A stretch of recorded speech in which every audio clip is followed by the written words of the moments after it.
Picture this. At 8:15, you answer an evening knock. Your front door was left open, a neighbor called, and the officer says, "We are just doing a safety check." You want to help. The door opens wider. Questions follow. Medication, alcohol, who lives here, whether the officer may step inside. Here's the trap. Safety check does not tell you whether this is voluntary, whether you are detained, or whether entry is requested. A friendly label is like an unmarked switch. You need to know what it controls. The officer smiles. Just one more question. Before you answer another question, you need to separate three things that can sound exactly alike. I am attorney Curtis Dawes. My work includes helping American seniors handle legal situations calmly, without accidentally surrendering choices. Here is the system you will learn. Clarify your status, protect your home, limit your answers, request counsel when necessary, and document what happened afterward. A safety check may begin in good faith, but the phrase describes the officer's purpose, not unlimited authority to enter, search, or question you. Think of it like a delivery label on a package. It explains why the package arrived, not what the driver may do inside your house. Constitutional rules and state laws vary, so this is general education, not advice for your specific case. The first move is not an argument, an explanation, or a refusal. It is one precise question. Picture this. The officer's voice is friendly, but the questions are narrowing. Where were you? Who else is inside? And may I see identification? Your instinct is to keep answering. Here is the trap. A voluntary conversation can quietly become an investigation unless you clarify your status. Say it exactly like this. Am I free to leave? 5 words. Calmly, clearly, without sarcasm. That question forces the officer to identify which side of the legal line you are standing on. Think of it like checking whether the driveway gate is open before moving your car. If the officer says yes, end politely. Thank you, I am going to leave now. At home, say, thank you, I am going back inside now. If the answer is no, do not walk away. Ask, am I being detained? Then ask, what is the reason? Do not argue roadside facts. And now the stakes rise. In Terry v. Ohio, decided by the United States Supreme Court in 1968, the court distinguished an investigatory detention from an arrest. It also limited a protective frisk to what is reasonably necessary to look for weapons when the required suspicion exists. Same calm tone, same clear boundary. But at your front door, leaving may not be the real issue. The officer may be trying to come in. The officer asks, would you mind opening the door so we can make sure everyone is safe? It sounds like courtesy, but opening the door can turn a controlled conversation into a request to step inside. Keep the door closed when practical. Speak through a security screen, doorbell camera, or the door itself. Ask for the officer's name, agency, and reason for the visit. Then listen carefully. Is the officer asking or ordering? If entry or a search is requested, say it exactly like this. I do not consent to entry or any search. Consent matters because it is a recognized exception to the Fourth Amendment warrant requirement. Other exceptions may include a genuine emergency, exigent circumstances, or a search connected to an arrest. Think of consent like handing someone the spare key. Once given, the locked door no longer protects that boundary. And here is the honest limit. Am I free to leave? Is not a magic formula. It does not cancel a warrant, end a lawful detention, or erase emergency authority. If officers enter despite your refusal, do not block, push, grab, or interfere. Repeat that you do not consent. Stay calm, challenge the legality later, through counsel or the courts. Calm clarity creates a record. Physical resistance creates danger. Protecting the doorway is only half the problem, because your own explanation can create the next opening. Picture yourself trying to help. You explain why the door was open, which prescriptions you take, whether you had 1 glass of wine, and why you sounded confused on the telephone. Here is the trap. Every detail creates another question. Stress, fatigue, hearing difficulty, or an imperfect memory can make harmless differences sound suspicious. Stop filling the silence. Ask exactly this. Am I free to leave? Those 5 words force the officer to clarify whether this remains a voluntary conversation or has become a detention.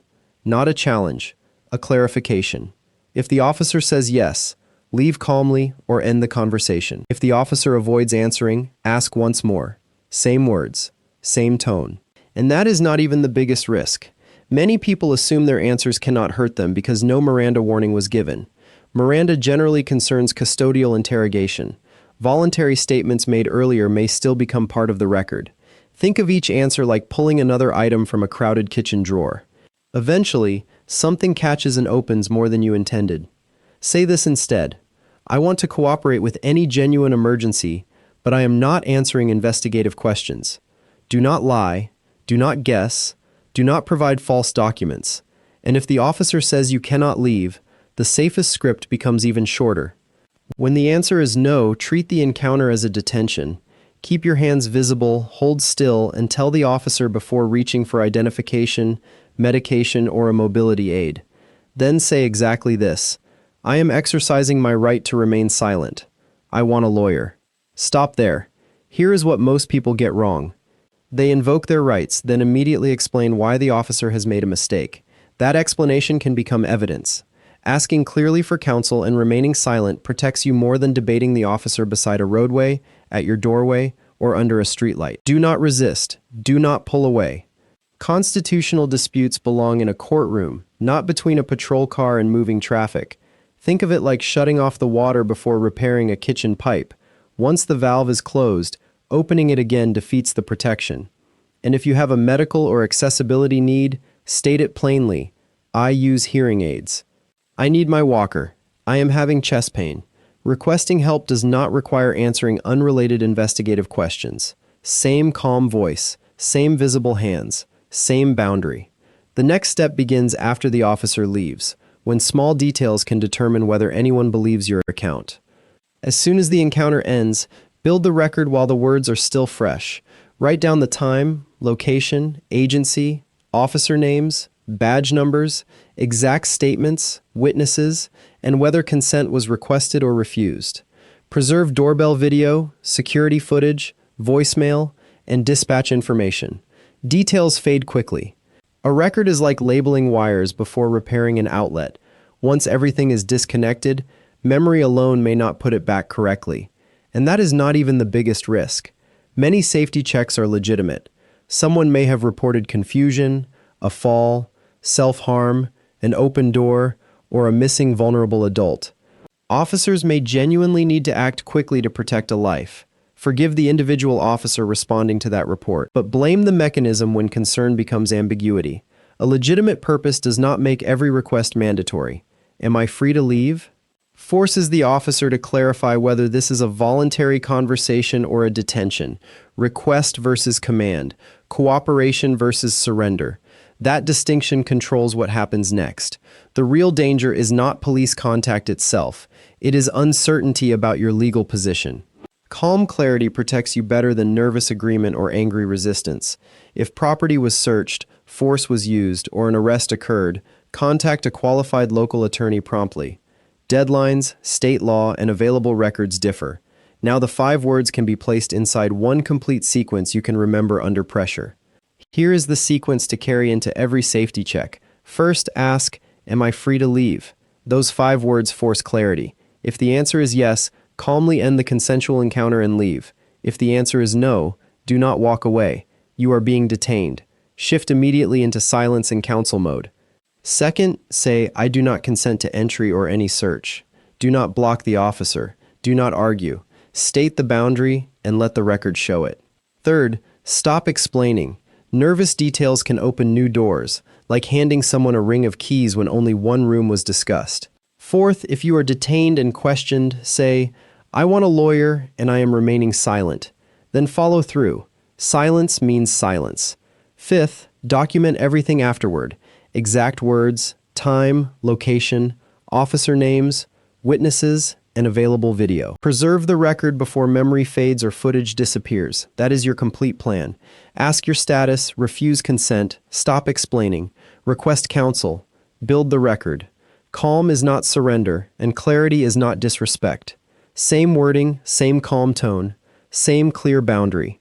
In the comments, tell me where you would keep these 5 words: your wallet, refrigerator, phone, or car. Subscribe for practical legal education designed to help seniors stay prepared and protected.